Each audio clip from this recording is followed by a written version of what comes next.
Light of life ट्रस्टचे नवीन जे admission आहे ते ॲडमिशन घेण्याकरिता या ठिकाणी त्या घरी जात आहे. अतिशय बिकट अशा प्रकारची वाट आहे, रस्त्याची सोय नाही आहे, तरी त्या विद्यार्थिनीची धडपड आहे. वडील वारलेले आहेत. अशा परिस्थितीमध्ये शिक्षण घेण्याविषयीची तिची असणारी जिद्द आहे, ती जिद्द बघा. ग्रामीण भागातल्या विद्यार्थ्यांना कसरतीचा सामना करून या ठिकाणी शाळेसाठी जावं लागतं. पूर्ण जंगल आहे, या ठिकाणी फॉरेस्टचा भाग आहे, या भागामध्ये तिचं घर आहे.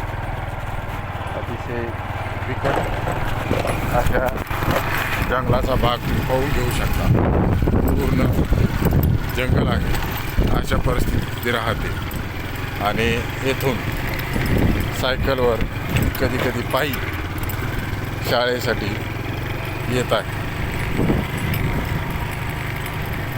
तरी भारतीय ज्या महाराष्ट्रातील ज्या मुली आहेत त्या मुलींची शिक्षणाकरता असणारी जी ओढ आहे ती ओढ त्यातून दिसून येते.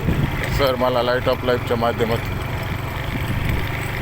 मोफत काही पुस्तके कपडे भेटावे, जेणेकरून मी माझं शिक्षण चांगल्या रीतीने पूर्ण करू शकेल, दर्जेदार शिक्षण मिळावं या हेतूने तिने ॲडमिशनसाठी पाठपुरावा केलेला आहे.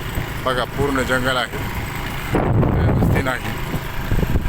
रस्ता बघा, जंगल वहिवाटीचा रस्ता आहे. येण्या जाण्यासाठी किती बिकट परिस्थितीमध्ये सुद्धा विद्यार्थी धडपड करून का होईना शिक्षण घेतात.